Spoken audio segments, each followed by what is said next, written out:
Today I'm taking a deep dive into Scarlet Poppy by Jo Malone. So I'm gonna do a little bit of everything. I wanna talk about the name, the fragrance house, the classification or family, note breakdown, perfumer bio and inspiration, events and associations that I think are well connected to this fragrance, packaging, performance, price point, pretty much everything. So feel free to stick around if you would like a really thorough examination of Scarlet Poppy. So I like to start with the name of every fragrance because sometimes I can overlook them, particularly with the Jo Malone house, because so many of the names of their fragrances are straightforward. They just say what the primary notes in the fragrance are. And sometimes we can allow that to, sometimes we don't put enough emphasis on what that means for us.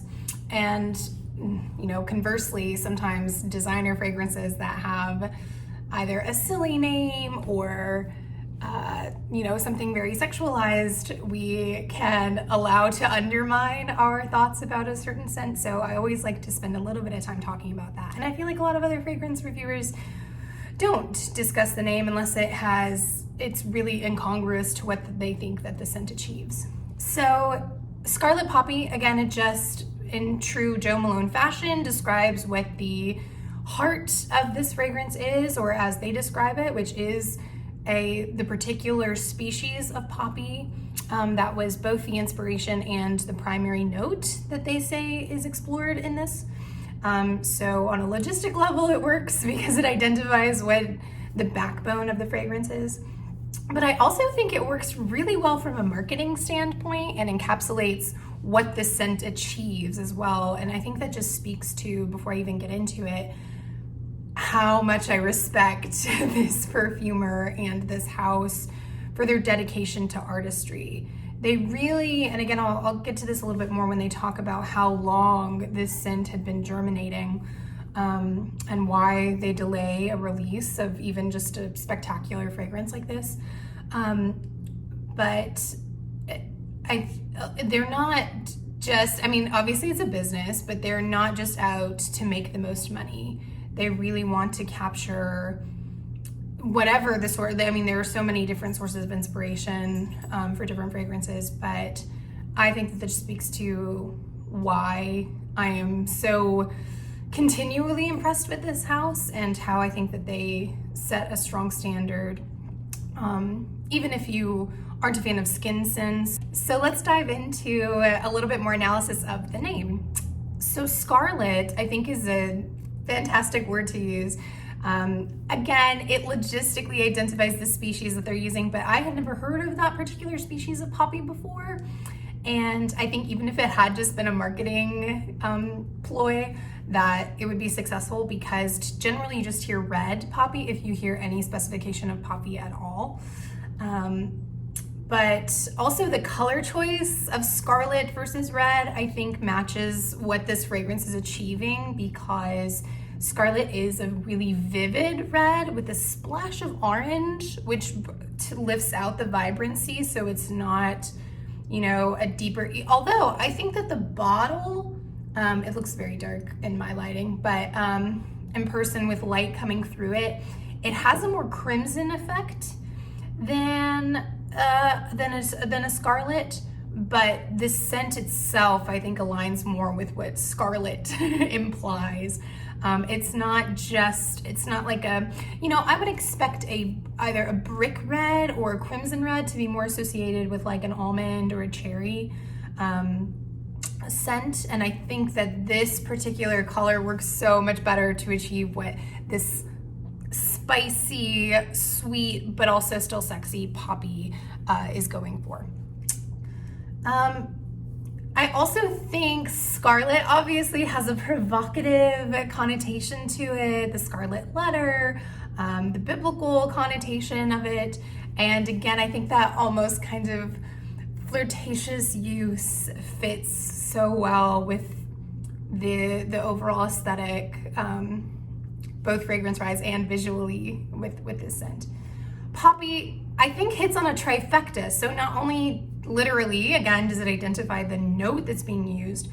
Although I want to talk about that for a second because it's interesting. I don't have personally, like in Arkansas, I don't have a lot of access, and maybe it's not that limited, I don't know. I don't have a ton of flowers here.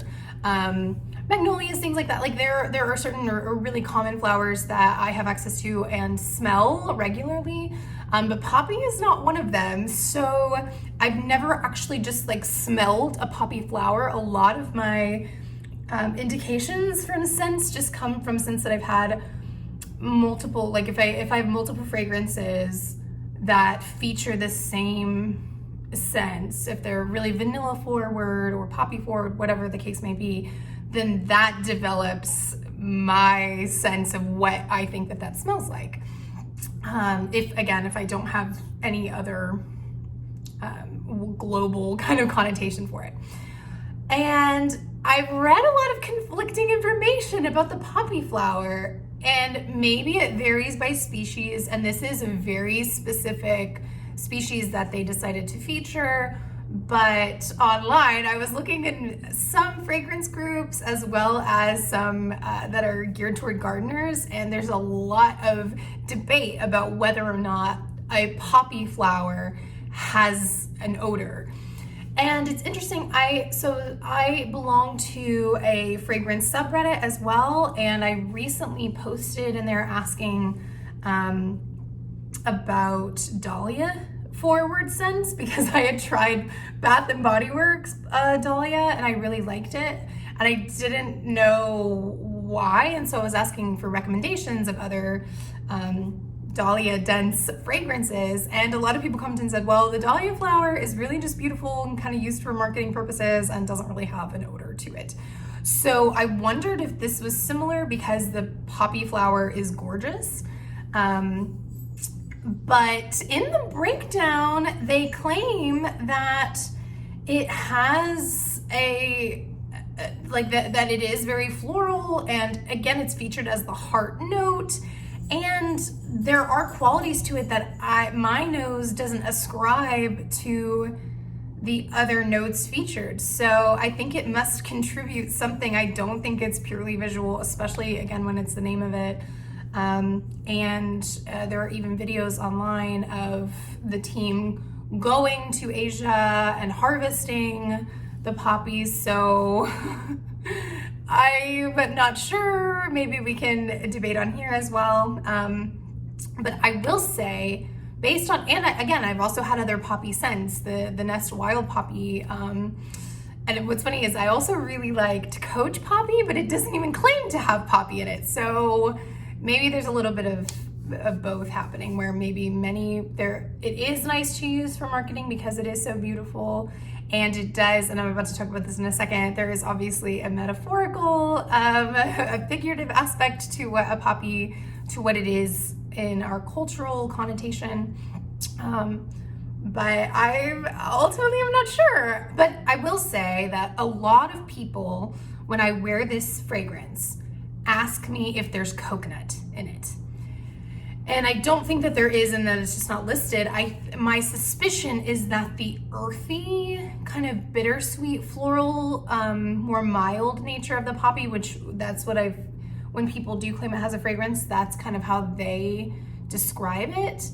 I think that is what is reading in combination with some of the other notes, and we'll talk about like the herbaceousness of the barley and some other aspects, I think, are what give it the borderline coconut effect, if that makes sense. And again, that's been several people have made that error, so I think that might be what the poppy is bringing to this fragrance.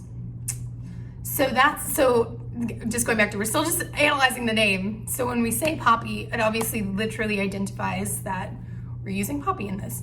Visually, again, it's such an eye-catching flower. It works beautifully as an inspiration for the packaging and the whole marketing campaign. There's this gorgeous blonde model in this, like, it looks like a red velvet dress with poppies, and it just is stunning from a visual aspect. And then ultimately, figuratively as well, it is the poppy flower is notorious for its addictive properties, as it's a primary ingredient in opioids. My Game of Thrones fans will also appreciate that that's why George R. R. Martin, because there are some obviously he drew from real life as well for a lot of the inspiration, even though it's a fantasy series, but the origin of milk of the poppy as a primary painkiller in the Thrones universe is because it has a milky sap to it, which also might be where, if there is, why people think that the actual flower itself doesn't have a lot of scent. Perhaps it's the sap where you extract that ingredient for narcotics. That could be maybe where some more of the odor is coming through, I'm not sure. But it's a great metaphor for the addictive quality, I think, that Scarlet Poppy achieves. So in combination, Scarlet Poppy works on every level. It's just a great name. So fragrance family or classification.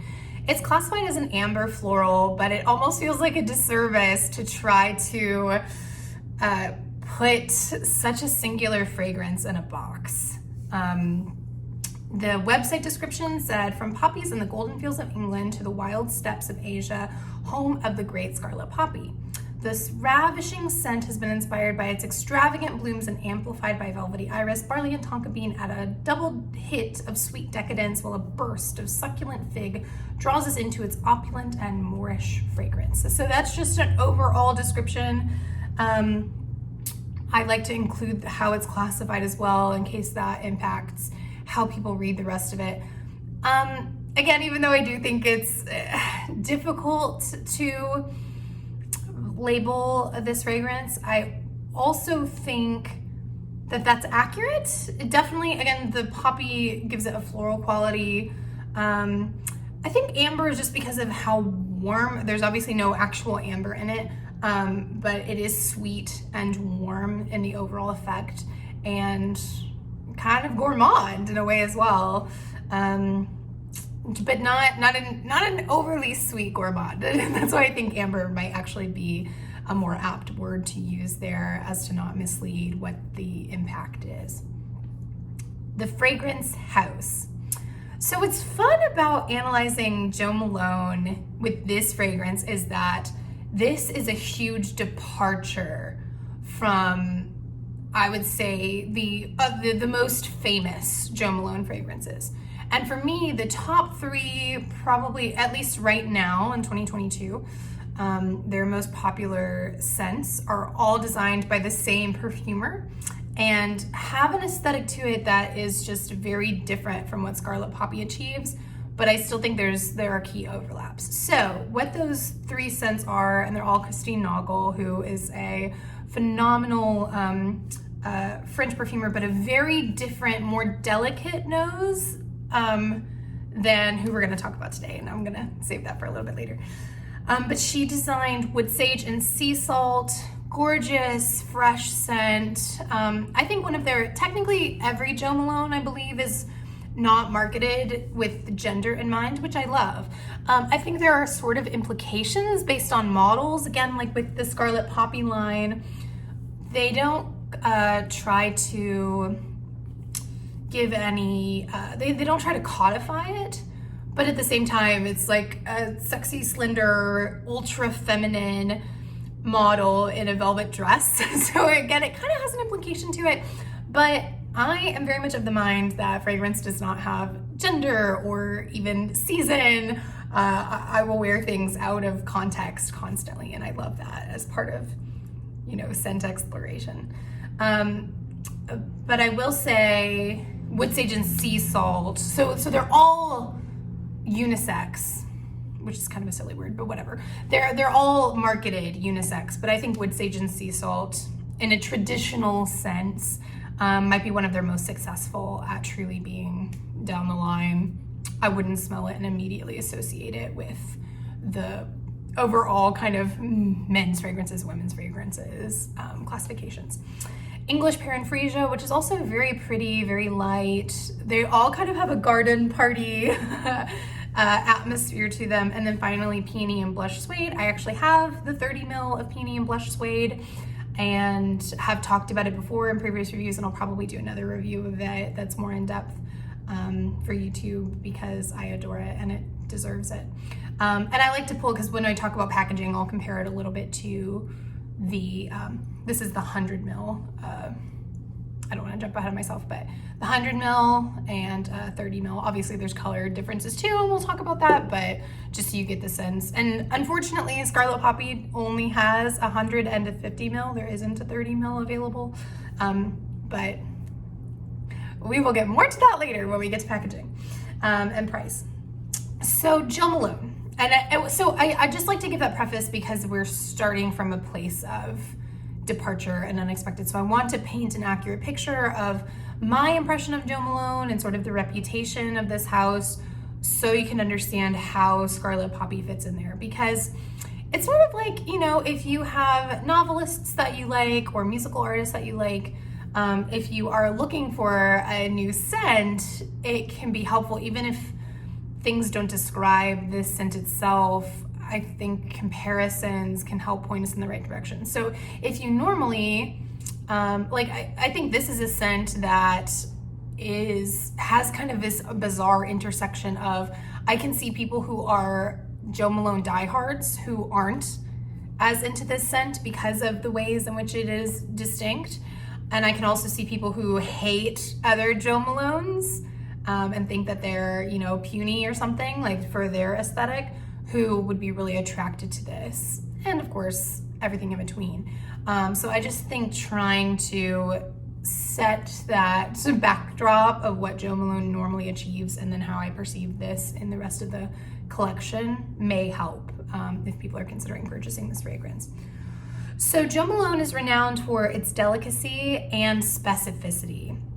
They tend to have, and this is kind of implied by the names of the different fragrances too, they're very precise and limited on the notes that are used, which I love. And I think for me, it's one of those classic, always simple, never basic moments that it's a step above almost. Like I was musing with another fragrance fan recently about how we wish a fragrance house like a Jo Malone would release kits of pure notes and with like guides of layering to kind of create your own, kind of like how it would be akin to Makeup by Mario and other brands who release like lip palettes that the lip colors are already beautiful, but you can truly mix them to create anything you want.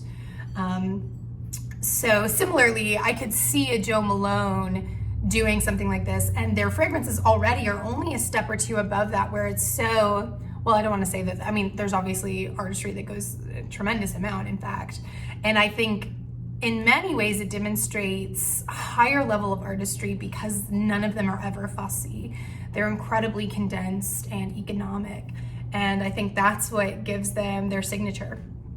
So, and that's even true, even though I think this is a more dense scent to it, it still follows kind of that typical path of being extraordinarily specific in what is being, how selective it is, I guess. It's true, again, true artistry. So, and I want to read a little bit too from Celine Roux, who's the head of the fragrance development at Jo Malone. This goes back to when I was mentioning that they don't just release a scent because it has been made. So she said, years ago, the perfumer, well, I guess I can go ahead and introduce her. I've been kind of like saving it. But Mathilde Bijaoui shared an accord with me that was so addictive that I could not stop smelling it. There was no project that it could fit into at the time, but every few months I would take the accord out of the cupboard just to smell it. Again, that addictive quality, right? That's one of the luxuries of working for Jo Malone London, that we have the time to find the right place to bring exciting new stories and olfactives to life.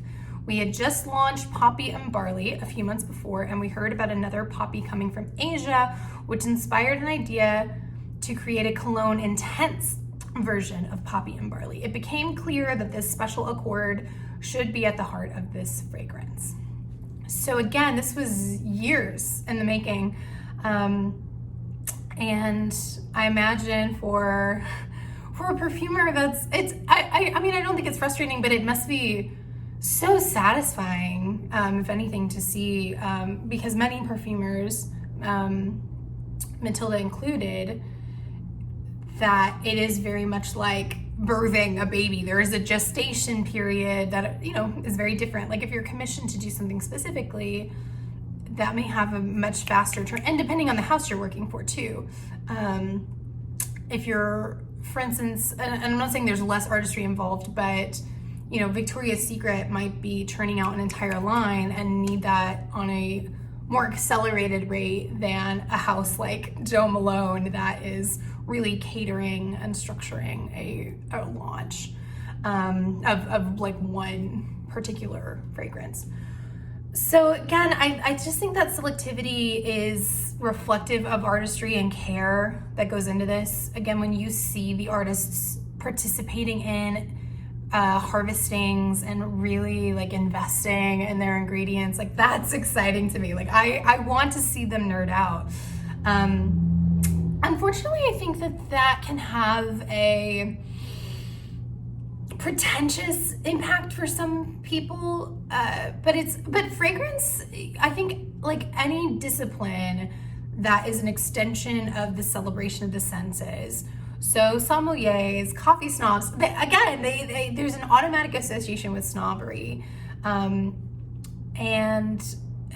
that's unfortunate, but ultimately we all benefit from their snobbery, right? We like good wine, we like great coffee, we like luscious scents, and I think it is that not just there's this hybrid of science and art, the biochemistry that comes with it, the crafting of notes in that accord, and then again also the great care with the ingredients that are used. And ultimately that's also why it's more expensive, right?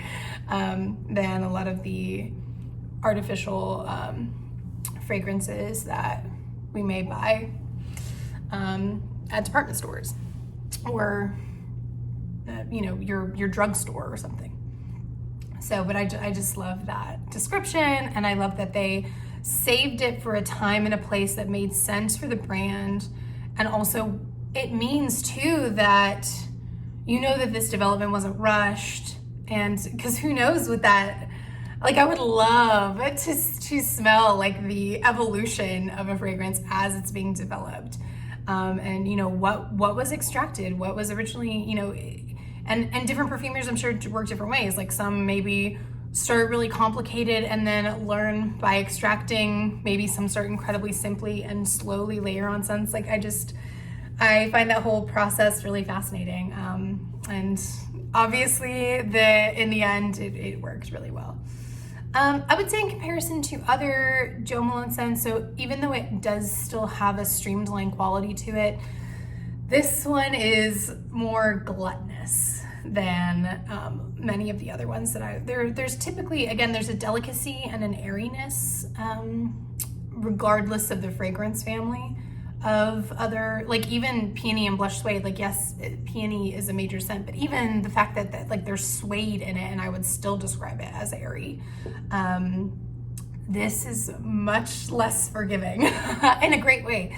It's just more dense and grounded than I think a lot of other Jo Malone scents allow themselves to be in the line, which is exciting. Okay, it's time for notes. So I want to go ahead and I'll do a quick sniff, and then we can talk about, and also, oh my God, even the atomizer being that same crimson red, it's gorgeous. I just love that choice. It's such a small thing, but even having this in the lid, because typically the lids are silver, even when they're that shape and for the larger ones, and just having it be wha-bam, it makes such a big visual impact. And again, so lovely that the atomizer is an extension of that. So I want to go ahead and sniff, and then we'll talk through the notes. Yeah. Do that one more time. Great atomizer, great distribution. Different atomizers, I think, work well with different houses because sometimes I compliment. I was just doing a review where I complimented an atomizer for being kind of a slow release, almost like you feel the pressure all the way down. This one is more of a spritz, but it's a wide disbursement. But for this, I love that. So I guess it just depends on, again, what the effect is, what you're going for. I can already smell it, which of course, because it's in the air and I sprayed it a couple times, and I'm wearing it today.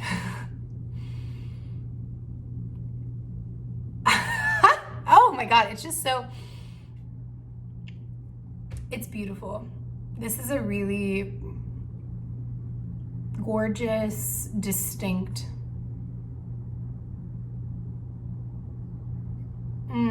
it's what I love, and what I'll talk about a little bit later when I talk about the inspiration and the perfumer's process of this. What I think stands out is that this is a lot of fragrances that are full-bodied and potent evolve to that point over the course of wear. And this one, it's unapologetic from the first spritz. To be able to make that kind of impact without overwhelming, I'm not flooded with sweetness or florals, it just is dimensional from the first spray. It's remarkable. Okay, so let's talk about what those notes are instead of just me gushing. I'm sorry. The top note, again, that immediate potency comes from the Ambrette.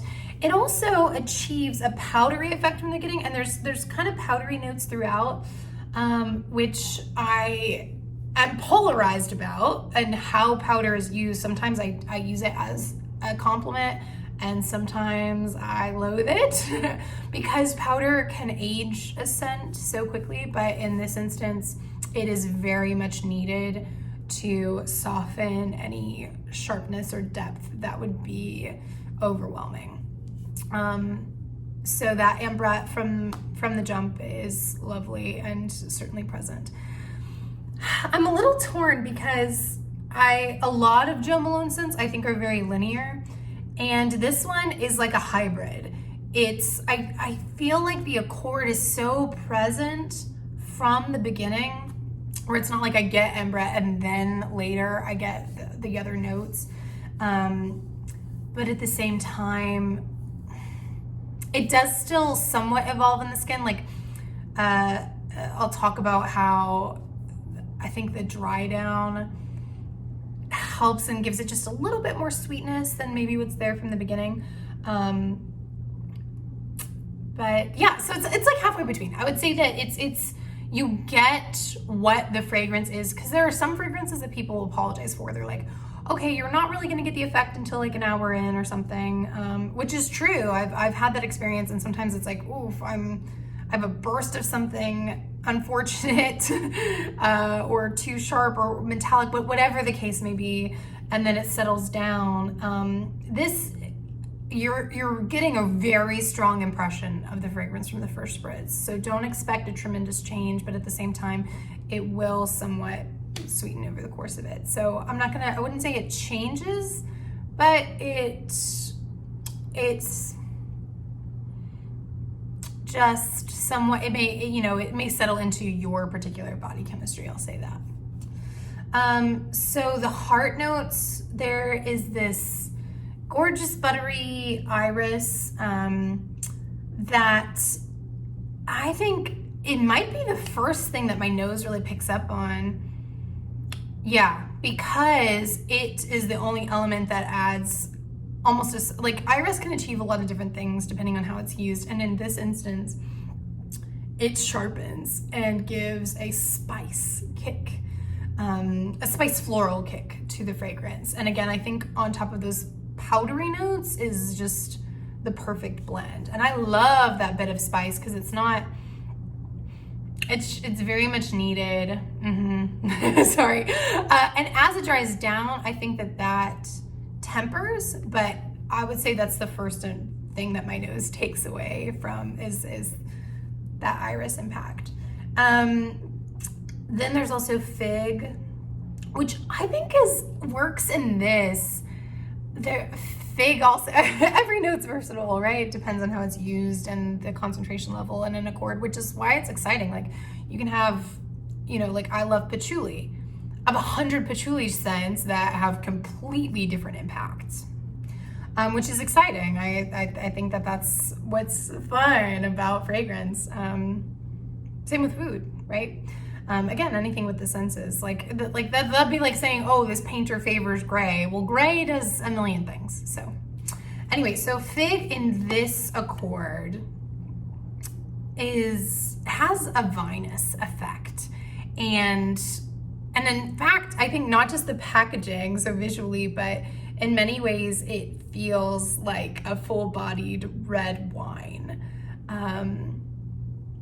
In a really gorgeous way. And again, I think because that the verdant quality of the fig keeps it from being overly, it's not like overly sweet, not overly floral, not overly grainy. So it just really helps balance everything out.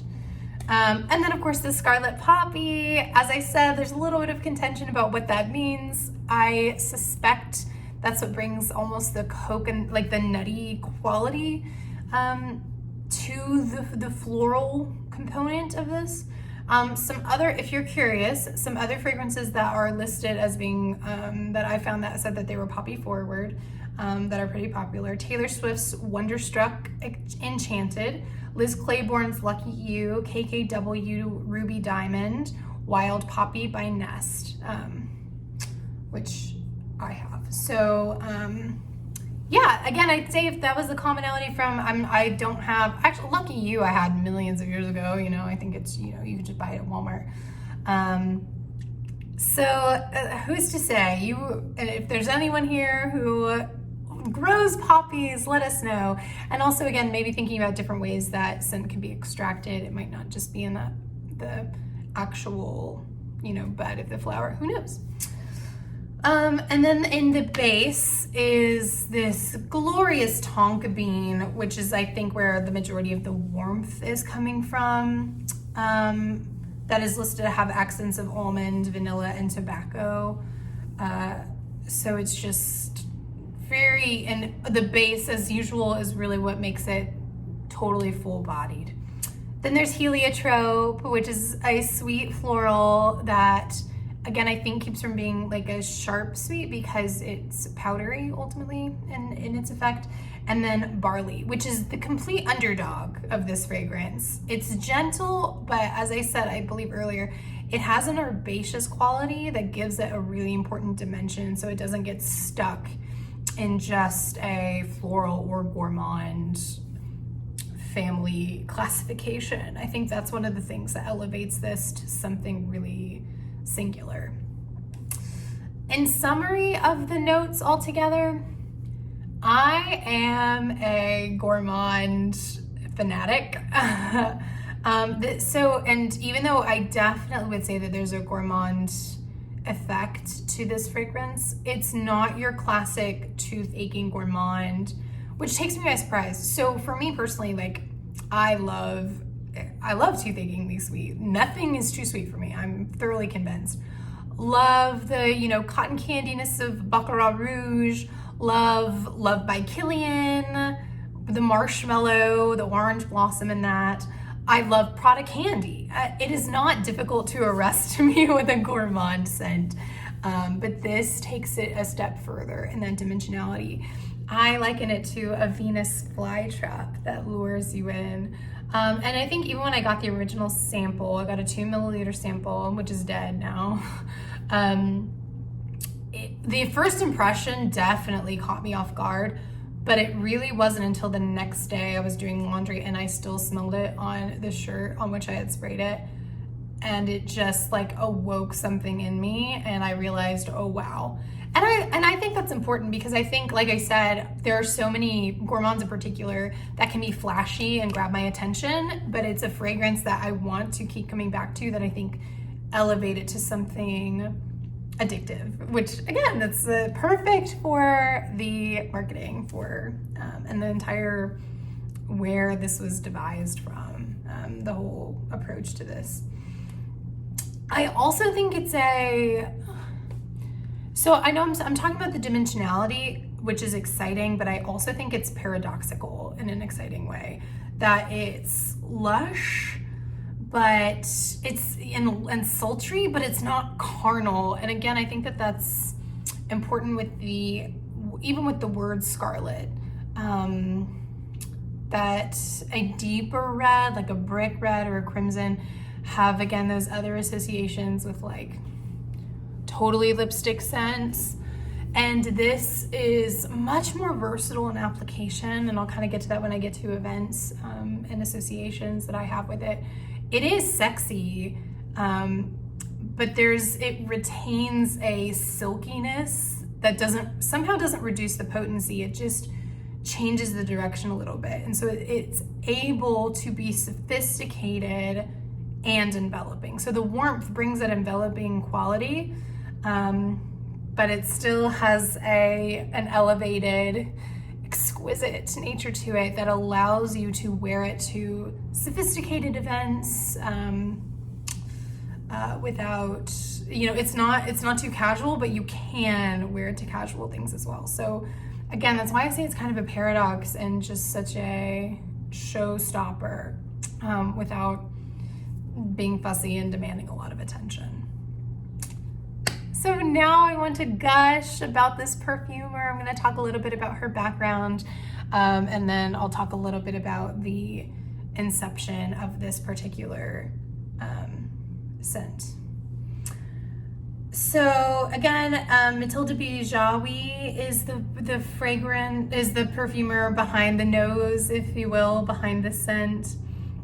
I am taking a total stab at that name. I looked for so many. I found interviews with her, but no one ever introduced her. It's obviously a very French name. Bijaoui. I think that's like the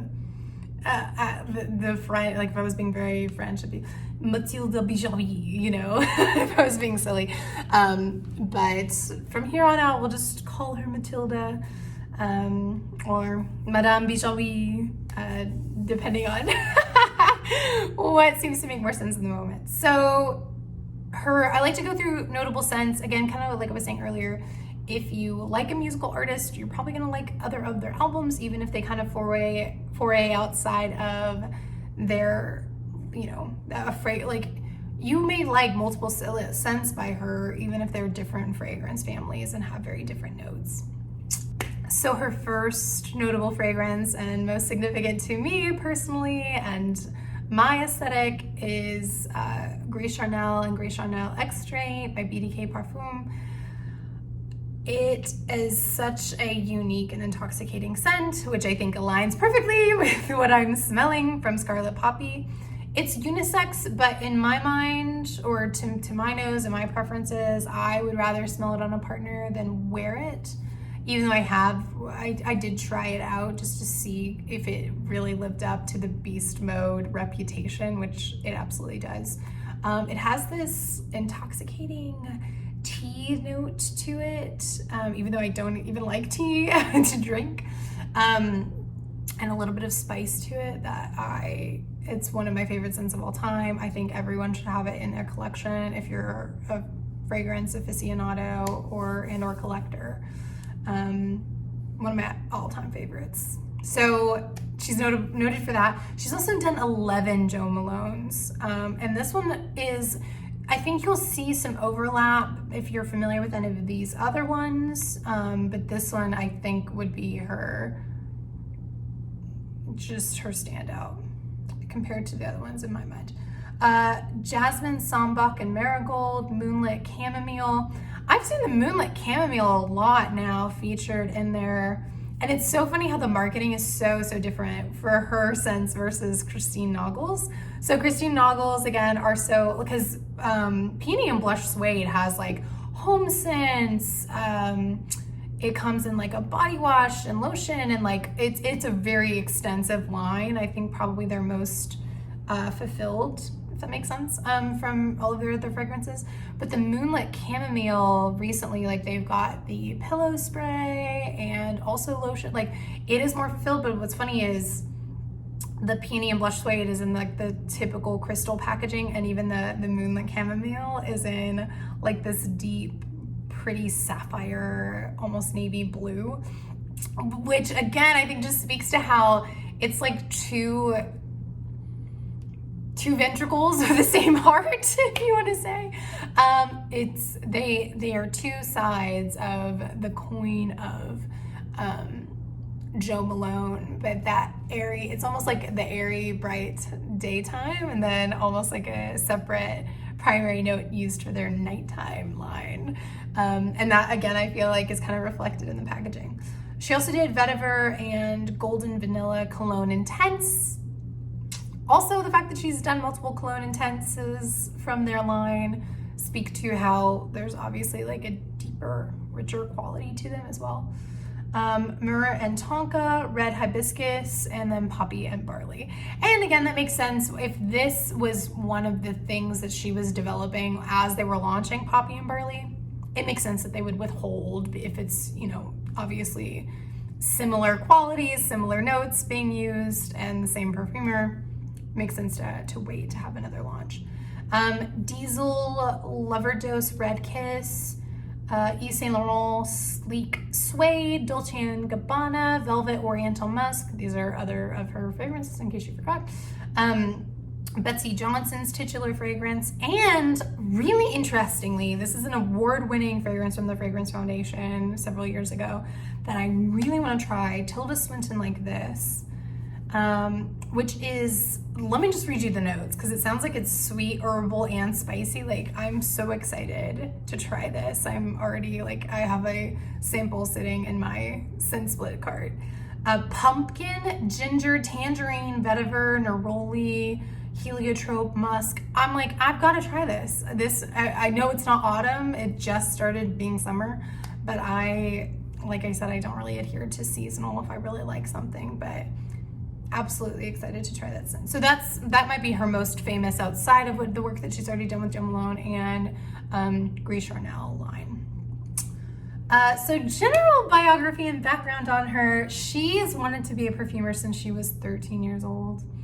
I really love that. Her grandmother took her on a trip. She got to go to, I believe, like a perfume institute, and it had but I mean, what's funny is, yes, she got to have that experience, but obviously she asked. So it's like, where does that drive come from if you don't have a perfumer already in your family? I just find that so fascinating. You know, I've been obsessed with scents from a very young age, even before I had the capacity to really articulate that, and before I started buying them. And I wonder where that comes from. And there's some interesting overlap as well. This is also, so in her development, what's interesting is that perfumery is a field that does not have a straight path. It's not like, okay, I intern here and then I do that. And she discussed having mentors who allowed her, while she was doing other works on, because there's a lot of overlap with, you know, she was doing body care and other things during the daytime, and her mentors allowed her to spend afternoons shadowing a perfumer. And she talked about participating in like basic identification exercises, which, oh my God, that sounds like so much fun to me.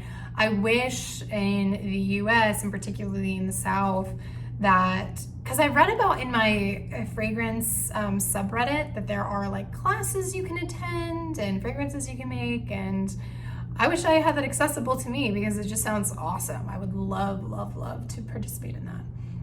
This is probably reductive to say of any perfumer, but she is a lover and connoisseur of her notes. She discussed, this is kind of in line with when I was talking about when they visited the poppy fields. She discussed early in her career attending a jasmine harvest and how special that was to her. And I just love that because it's not like she was interested in notoriety or like, to her it wasn't just about concocting things, or, you know, she's not just a scientist and not just concerned with the market. Like, I just think that it's a wonderful blend, that she is invested in the ingredients that she uses and had such a fun time getting to do that, and that was as fulfilling to her as when she is, you know, in a later stage of development of a scent. Like, that takes true vision. That makes someone stand out in my mind. So she credits her family as being a source of her inspiration. And interestingly, this is kind of when I say we have multiple places of overlap. Her father was originally a sound producer. Later, her family went on to, I believe, like make oil, which is so fascinating because like again, it's a similar appreciation, like harvesting olives and talking about those ingredients. But she said that her father, when he was a sound producer, encouraged that exploration of the senses, and she remarked that if she hadn't been a perfumer, she would have done musicals, which is fascinating because I'm a director and I often direct musicals, and I wonder if there's something about that overlap, the just overall enrichment of, it's a total sensory experience. You know, this last season, I went to a couple of playoff basketball games as well. And when I was there, it was my first time going to a professional basketball game. And I was amazed by how fully sensory the experience was. And I was like asking the person I went with, like I was asking him about the lighting that they used and some of the different, because I didn't realize that it was a show that was constantly going. I thought like if a quarter was over, like nothing was happening, and that is not the case. And so I was just asking him a lot of questions, and found that whole experience when I'm working on a musical, which, you know, actually I was working with an artist who had talked about when they were, I can't remember the show that they were working on, but they had put into the air conditioning system it might have been cinnamon, something pretty simple, but something that engaged the olfactory sense that is not typically engaged when you go see a show, because it was some element of the show had either they were bakers or something like that. And I love that. Like if you were going to go see Waitress, for instance, if you got to smell the ingredients, I think it just really helps transport you on another level. And I love that commitment. And I wonder if there's some overlap in the artistry and interest in these different disciplines. I also recently did a review of a Jerome Epinette fragrance, and he talked about, and I'm sure I will cover more of his later as well, how he would have been a sommelier. And he's also from Burgundy, France, so like he's basically born halfway to a sommelier. Like you are gonna have an interest and good taste for wine if you're from Burgundy, I feel like. But yeah, as I explore more perfumers, because I think they're absolute rock stars and they deserve a lot more hype than they get, I wonder if we'll continue to see these overlaps and where this interest and passion for this comes from. She also, like in terms of signature, she's got a reputation as a lace maker, which I love. I think that's so interesting because it's very intricate. And she said she's not sure if it suits her. I mean, that's a nickname that's been assigned to her. But she said she's really drawn to precision and clear-cut work for sure. So I think it does. I think that reputation, like, I wouldn't say that her work is delicate, and maybe that's her objection to it. But I do think it is precise. So I'm not mad about it. She said that some people also describe her notes as nurturing, comforting, grain-based, regressive, but not necessarily sweet. But it is difficult to codify someone's olfactory signature, I think. She says she firmly believes in the power of scent, that exercising our sense of smell can help reconnect to our well-being. And something that I learned about her that just made me fall in love with her even more, I already had tremendous respect for her, but she works for the Cosmetic Executive Women, and she conducts olfactory workshops every month in hospitals for women with cancer. So she gives education for smells, transmissions of scents, like sharing with people, she says, is the real power of fragrances. And that just made me fall in love with her. And also, I did some more research into that nonprofit. It's an incredible organization. Because it doesn't, like, she does olfactory workshops, but they also do like all kinds of education, job training, interviewing, all kinds of stuff. And I just love that she shares her passion in a way that can help people, because it's, you know, there are so many properties to fragrances that are proven about the impact on mood, and I'm sure she talks a lot about that as well. So not just, it just improves the quality of your life and the impact that it can have. So I love that she's able to share it that way. So now I'm going to talk a little bit about the inspiration for the scent itself and background of that. I've done several kind of research junkets for multiple fragrances that I've wanted to highlight, and it is really difficult to find information, because they'll usually release like one kind of paragraph maybe with their marketing about where the scent came from. It's easier with niche houses, and I will say Jo Malone is kind of the perfect one, because on their website they even have a section, like you can go to a whole separate page from where the fragrance is being sold just to learn about the inspiration and development of the scent. So this is really easy for Scarlet Poppy, and I think very accurate to the effect that it has on me. So a couple of what she said about the development of Scarlet Poppy before I get to another quote by her in her work with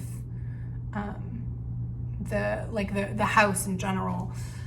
She just said that ideally I like my accords to be only a few key ingredients and strong ideas. That just seems to align perfectly with Jo Malone's approach in my mind. I love my compositions to be as simple, or so it would seem, and sensual like a modern ballet. And then she talks about one that impressed her specifically, but that kind of goes back to my original classification of Jo Malone in general, which is always simple, never basic, right? And I think that's why that they are such successful collaborators. Also on Scarlet Poppy specifically, she said the accord I started with was velvety and powerful. Yes, agree. So it was all about building on that. Like with a painting, you start with the central idea and you expand around it. And then she talks a little bit more specifically about the notes and the effect, but ultimately I think, like I gave my impression, and I think at this point you wanna find out for yourself, and you don't wanna, oh my God, it's so good. I think you kind of wanna have that sense for yourself to see what effect you have. If I'm introducing someone to a new scent, oftentimes I won't show them the packaging, I won't tell them the house. I like to do blind smells, and I don't even like to know the notes before, because that's the only time that you can truly have, you know, an unadulterated, what is my experience when I smell this scent? So I won't go into any more of her. You can find it online, again, very easy to access. But she obviously loves what she has a tremendous passion for what she does. I will say from her, the rest of her description, what I enjoy about it is that this is a scent that does not apologize for being rich.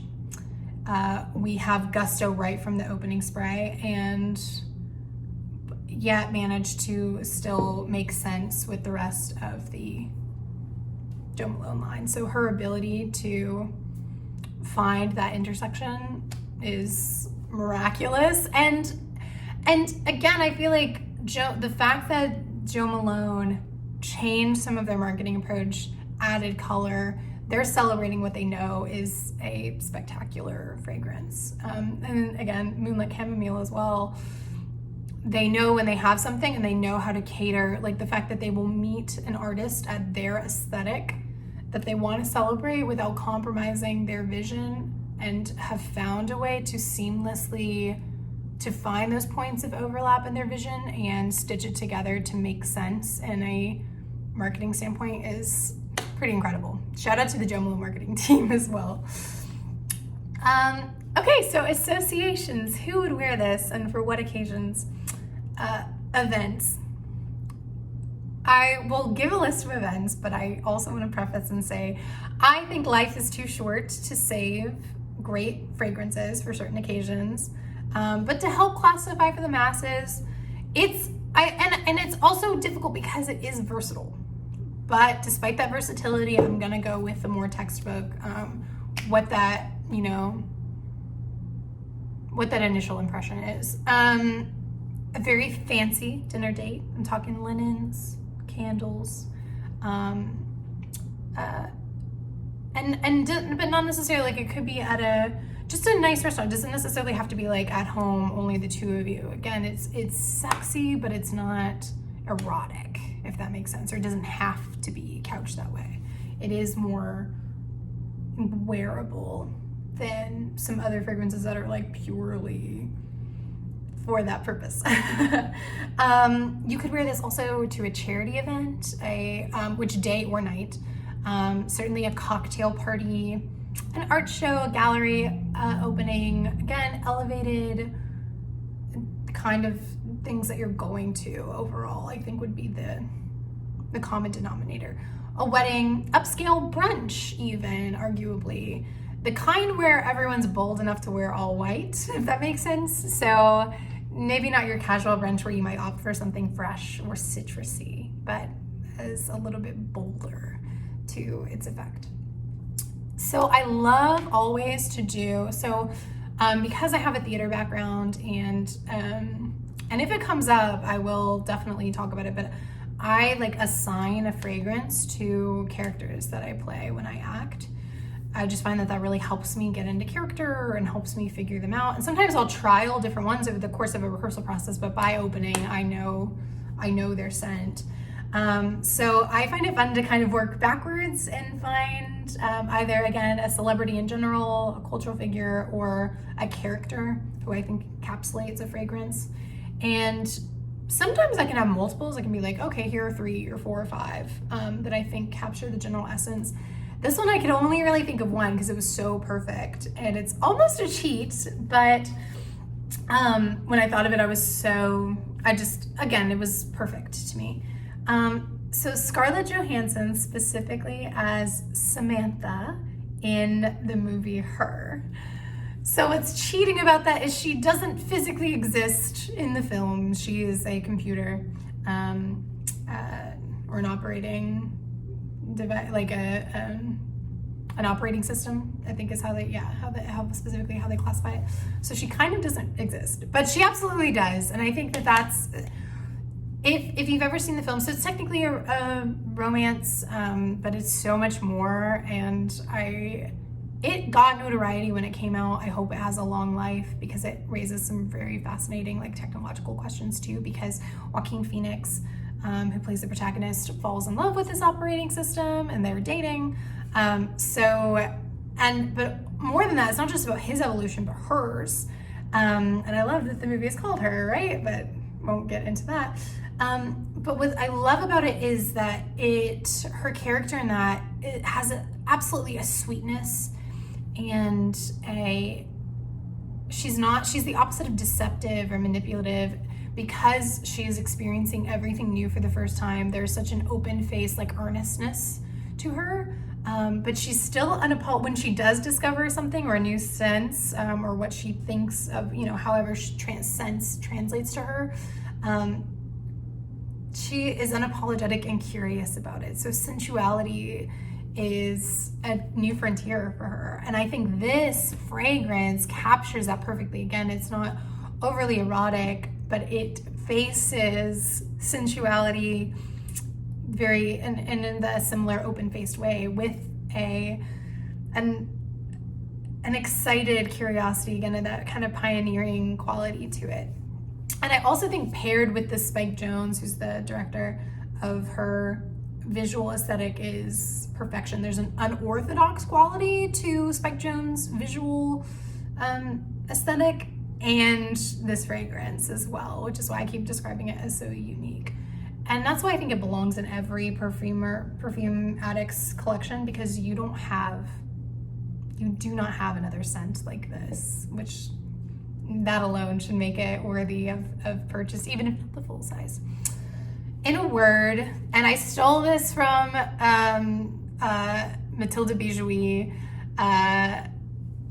but voluptuous.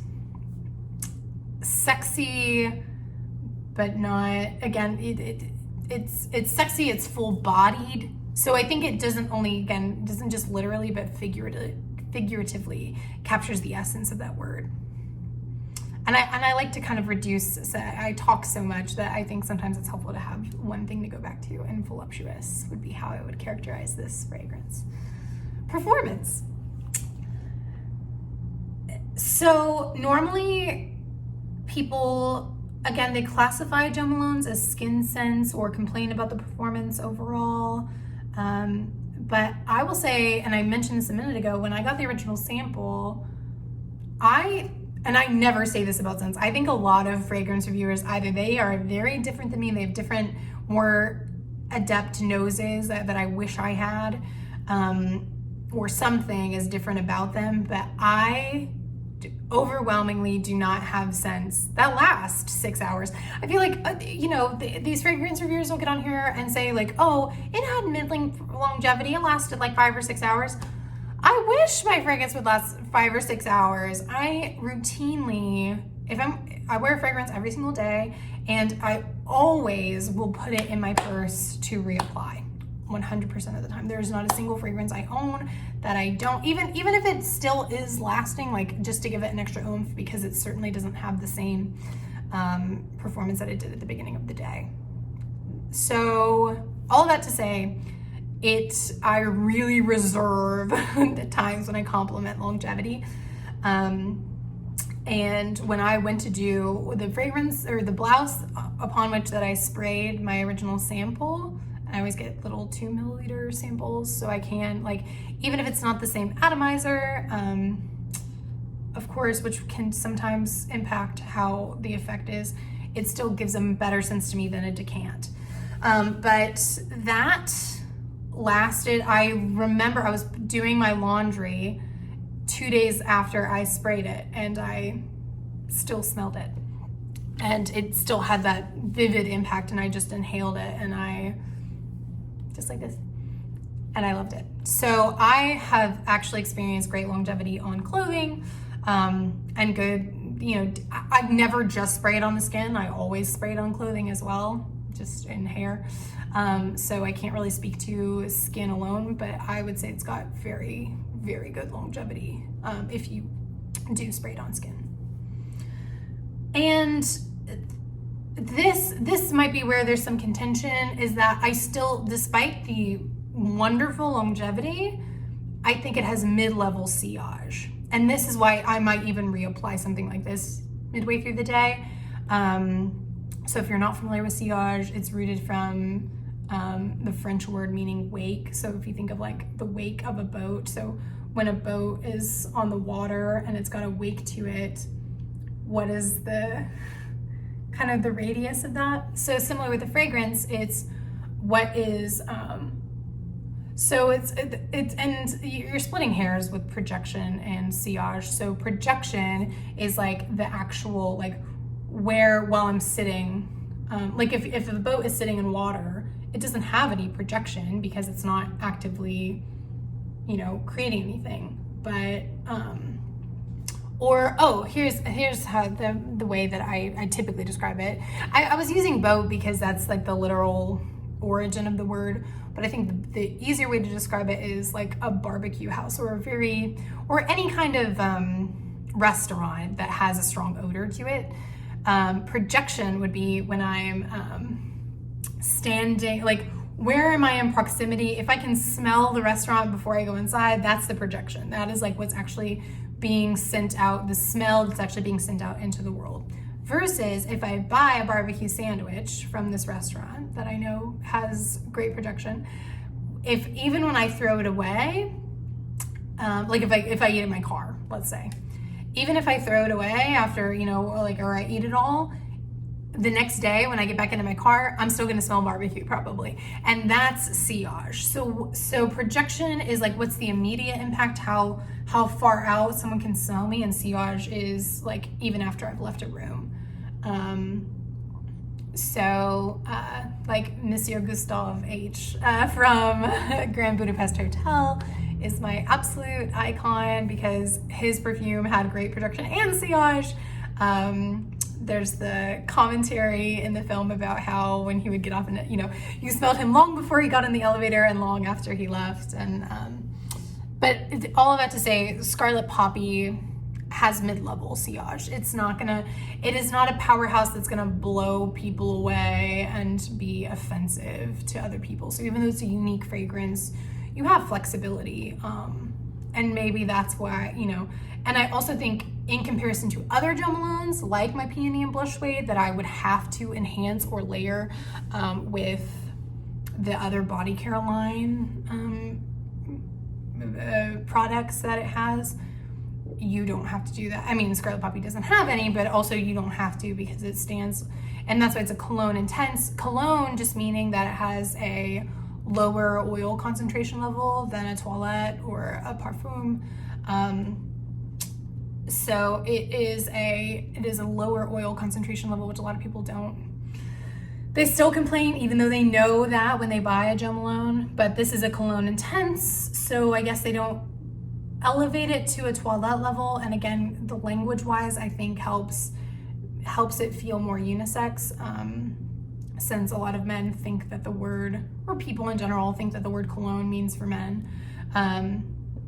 But regardless, this is certainly a superior performer to any other Jo Malone. I haven't tried another cologne intense by them, to be fair, but any other regular cologne that I have tried from Jo Malone, in terms of sillage and longevity, if that helps you understand how it performs. Packaging, so beautiful. I love the Jo Malone packaging in general. Because my aesthetic, I just gravitate much more toward simplicity.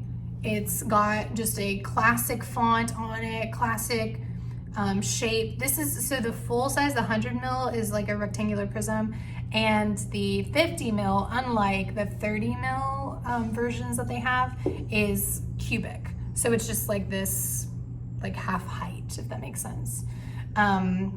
But very similar effect. Again, gorgeous, kind of more crimson-y color. I like that it's somewhat, again, you can't really tell in my current lighting, but it's somewhat translucent. You can definitely, and I like that, because opaque packaging, when you love perfumes, can be really frustrating because you can't tell.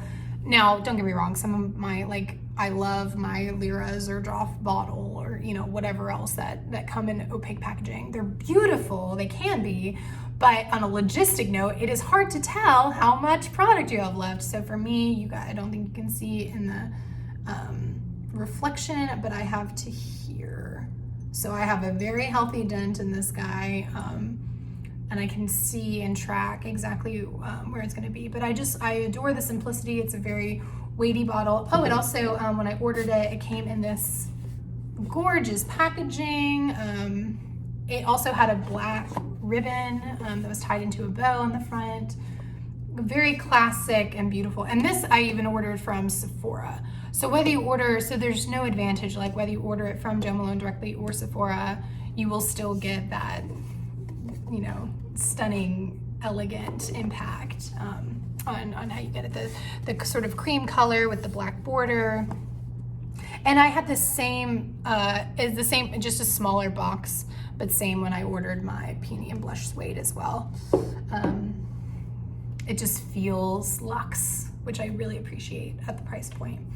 And again, I like that it's radiant and sexy with the color, but still evocative of that original Jo Malone, which I think helps it actually stand out in the line more, because so for Xerjoff, for instance, there's the two primary bottle shapes that they have, which to kind of differentiate the lines. But I like that this just uses color, because I think it helps it stand out more definitively. When they have a consistent color, it's like, oh, this is a special edition, or this is something more enriched, or it's really eye-catching. And a lot of people have commented on that they're like, whoa, I had never heard of Jo Malone, or I had never heard of Scarlet Poppy, but when I saw that fragrance, I knew I had to try it.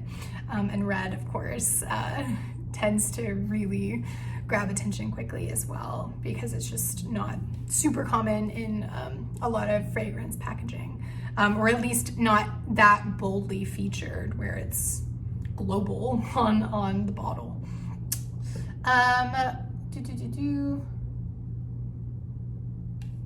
Price point. This is $138 for the 50 ml, which comes out to $276 per milliliter, or $196 for 100 milliliter, which is a little less than $1 less per milliliter, $196 per mil. So if you want to, if I would say, I'm going to summarize and say that this is not a safe blind buy because it is unique, even though I think everyone should own it. So I would recommend either trying it in store or getting ordering a sample and then taking the plunge. But if you love it, go ahead, and I did, and I'm really glad but I'm also admittedly a chronic oversprayer. Especially when it is a skin scent, I am not afraid of overspraying. So I like having larger bottles when I love it, and it's not just, and I think because of the flexibility of the occasions with which you can wear this, I like to have a bigger bottle. I'm finally transitioning to where I'm okay having travel sprays in small bottles as my collection is growing, because I know either something is not in my primary aesthetic, and so I know I'm not going to wear it frequently, but this is one, if this fits what you know you love, or if you love the sample, I think you're going to be surprised at the versatility that you're going to get out of it, and you might want it to have to reach. Like, this is one I'm excited to, when I decide I'm going to wear it on a certain day, or if I plan it out the night before, like, I'm excited about it. But if to you it feels more like a special occasion event or something that you want to reserve for whatever kind of classification of event, then maybe go ahead and I don't think the price point per milliliter is that drastically different. I tend to order from SenseBlunt. I've used some other websites as well. I just pull these generally to use as an example. If you do want to get a 1 milliliter decant, it's obviously much more expensive per milliliter, but you're only getting one. So I would rather just opt for the 2 mil decant, which is $6.49 per milliliter or $12.99 total. The 1 mil was $6.99, so it's barely cheaper per milliliter to go ahead and get the 2 milliliter decant. And again, you get multiple wears out of it. You actually you have an atomizer to disperse. I just find that more effective. So you have several price point options, and because I think the 9 mil on SenseBlunt is $50, and at that point, I would just rather get the 30 or the 50 milliliter. But you've got plenty of buying options depending on how much you like it or if you want to sample it. Overall, as I've said already, this is a must-have for fragrance lovers. This is not a dupe for something else. It is not reminiscent of anything in your collection already. I don't really see comparisons of this to anything else. I can't think of a comparison for it. And I think you'll be really charmed by how distinct but not demanding it is of attention. And again, the versatility of wear that you're gonna get out of it. So I strongly recommend trying Scarlet Poppy.